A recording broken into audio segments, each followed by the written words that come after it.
আসসালামু আলাইকুম। মার্কিন যুক্তরাষ্ট্রের মানবাধিকার বিষয়ক রিপোর্টে প্রথমবারের মতন বেগম খালেদা জিয়ার বিষয়ে তাদের অবস্থান স্পষ্ট করেছে।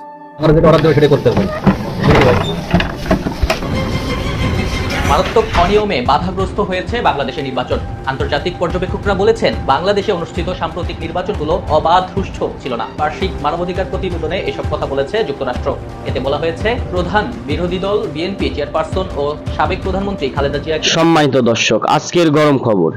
বাংলাদেশে যে দ্বাদশ জাতীয় নির্বাচনটি হয়েছিল, ওই নির্বাচন অবাধ এবং সুষ্ঠু হয়নি। তার উপেক্ষে যুক্তরাষ্ট্র থেকে বলা হলো যে দ্বাদশ জাতীয় যে নির্বাচনটি হয়েছিল তা অবাধ এবং সুষ্ঠু না হওয়ার কারণ হচ্ছে বিএনপি সরকার এবং বিএনপি কর্মকর্তারা তারা এই নির্বাচনটি অবাধ এবং সুষ্ঠু হতে দেয়নি। এবং অন্যদিকে খালেদা জিয়ার পক্ষে কথা বলল মার্কিন যুক্তরাষ্ট্র। খালেদা জিয়ার পক্ষে কি কথা বললো আমরা এই ভিডিওর মাধ্যমে দেখানোর চেষ্টা করব। আজকের এই ভিডিওটি অনেক গুরুত্বপূর্ণ হতে চলেছে, তাই সম্পূর্ণ ভিডিওটি না টেনে দেখার অনুরোধ রইল। আর সম্পূর্ণ ভিডিওতে রয়েছে আরও অনেক গুরুত্বপূর্ণ বিষয়, যা আপনারা দেখলে রীতিমতো অবাক হতে বাধ্য হবেন। আর আপনি যদি আমাদের এই চ্যানেলে নতুন হয়ে থাকেন তাহলে অবশ্যই সাবস্ক্রাইব করুন বাংলাদেশের সর্বশেষ আপডেট খবর পাওয়ার জন্য, এবং একটি লাইক দিয়ে দেখতে থাকুন সম্পূর্ণ ভিডিওটি। আমার ভিডিও অর্ডার দেবে সেটা করতে হবে। মারাত্মক অনিয়মে বাধাগ্রস্ত হয়েছে বাংলাদেশের নির্বাচন। আন্তর্জাতিক পর্যবেক্ষকরা বলেছেন, বাংলাদেশে অনুষ্ঠিত সাম্প্রতিক নির্বাচনগুলো অবাধ, সুষ্ঠু ছিল না। 2023 সালের মানবাধিকার ও অন্যান্য প্রসঙ্গ নিয়ে বার্ষিক মানবাধিকার প্রতিবেদনে এসব কথা বলেছে যুক্তরাষ্ট্র।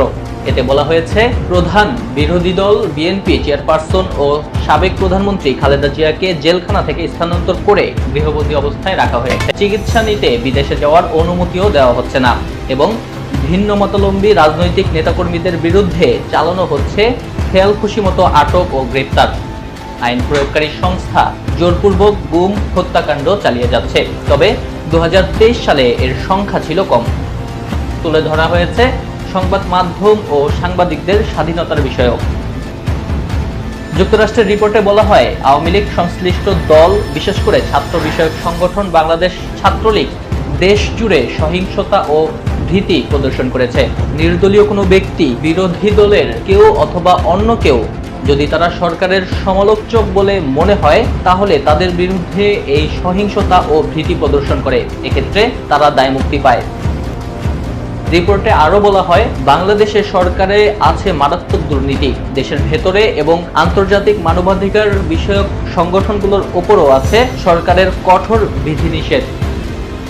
সরকারের তরফ থেকে বিচার বহির্ভূত হত্যাকাণ্ড, জোরপূর্বক গুম, নিষ্ঠুর নির্যাতন, অমানবিক আচরণ ও শাস্তি দেওয়া এবং বিচার বিভাগের স্বাধীনতা নিয়ে গুরুতর সমস্যা, রাজনৈতিক বন্দী ও আটক। আসসালামু আলাইকুম।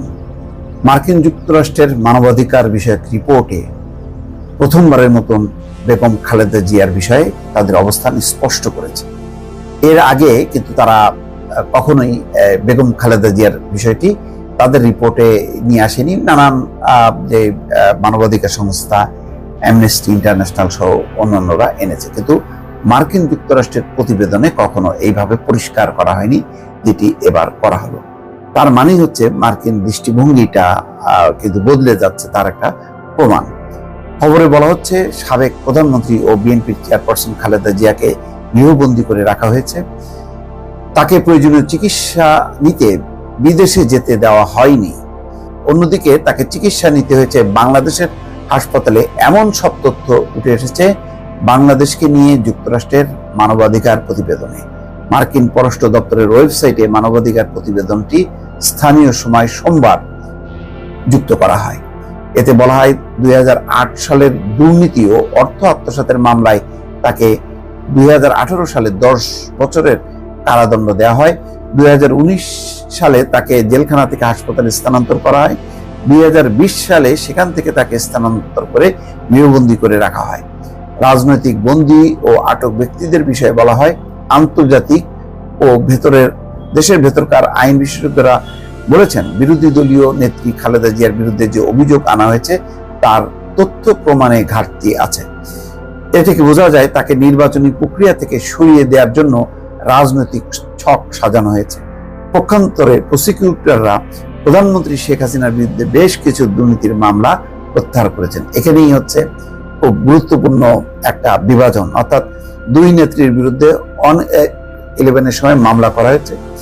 যেহেতু 2008 সালের নির্বাচনে ক্ষমতায় আসে আওয়ামী লীগ আসার পর বর্তমান প্রধানমন্ত্রী শেখ হাসিনার বিরুদ্ধে যে সমস্তগুলি মামলা ছিল সেই মামলাগুলো প্রত্যাহার করে, আর খালেদা জিয়ার বিরুদ্ধে মামলাগুলো বহাল রাখে এবং সেটারই বিচারে বেগম খালেদা জিয়াকে 10 বছরের কারাদণ্ড দেয়। নিম্ন আদালত দিয়েছিল আরো কম 7 বছর, উচ্চ আদালতে সেটি 10 বছর করা হয়।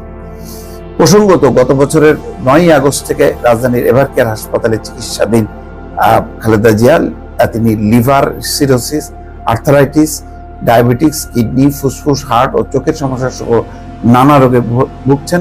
তার হার্টের 3টি ব্লকের মধ্যে একটিতে রিং করানো হয়েছে। তো মার্কিন যুক্তরাষ্ট্রের এই যে এবারের একদম রিপোর্টে তারা কিন্তু পরিষ্কার করছে বাংলাদেশে যে বিরোধী দলকে অর্থাৎ তার প্রধানকে বেগম খালেদা জিয়াকে আসলে দুর্নীতি মামলা দিয়ে কুপকাত করার যেই প্রচেষ্টা, তার মূল উদ্দেশ্য হচ্ছে নির্বাচন থেকে দূরে সরিয়ে রাখা, অর্থাৎ ক্ষমতায় থাকা এবং বিরোধী পক্ষ তার প্রধান শক্তিশালী পক্ষ যাতে দুর্বল থাকে, কারাবন্দী থাকে, নেতৃত্ব যাতে বিভ্রান্ত থাকে, তেমন একটি মানসিকতা থেকে এই অর্থাৎ রাজনৈতিক একটা প্রতিহিংসার চর্চা সেটি যে করা হচ্ছে বিএনপির পক্ষ থেকে এতদিন থেকে যেটি বলা হচ্ছিল সেটি কিন্তু মার্কিন যুক্তরাষ্ট্রের মানবাধিকার রিপোর্টে সেটি একটা স্বীকৃতি মিলল। দর্শক ভালো থাকবেন। সম্মানিত দর্শক, আশা করি আপনারা সম্পূর্ণ ভিডিওটি না টেনে দেখেছেন এবং এই ভিডিওটি দেখে আপনারা অনেক কিছু বুঝতে পেরেছেন। আর আপনার যদি এই ভিডিওর উপর কোনো গুরুত্বপূর্ণ মতামত থেকে থাকে তাহলে অবশ্যই কমেন্ট বক্সে জানান। আর আজকের ভিডিওটি এই পর্যন্তই, আবার দেখা হবে অন্য কোনো নতুন ভিডিওতে। ততক্ষণ সুস্থ থাকুন, ভালো থাকুন, আল্লাহ হাফেজ।